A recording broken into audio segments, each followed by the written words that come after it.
With temperatures in the 50s, even 60s this weekend, East Tennesseans did what they often do best.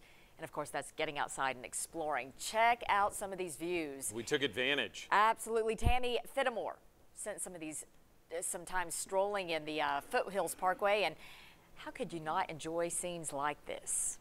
Yes, let's move to, that's our news director's son, a young lad out exploring Panther Creek State Park. Great time to be there. Unlike the summer, the bugs weren't too shabby.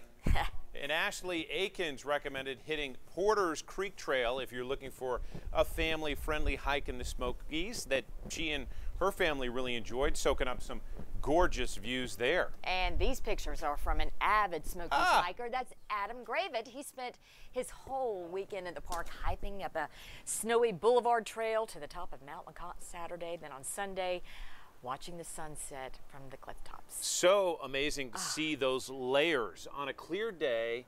There is really nothing like it. The Smokies give you that sense of, oh my gosh, there's another ridge, and there's another ridge, and there's another ridge. It's kind of weird, though, to see that snow, especially considering the temperatures we have right now, Todd. But of course, it's higher up. Higher up, and that was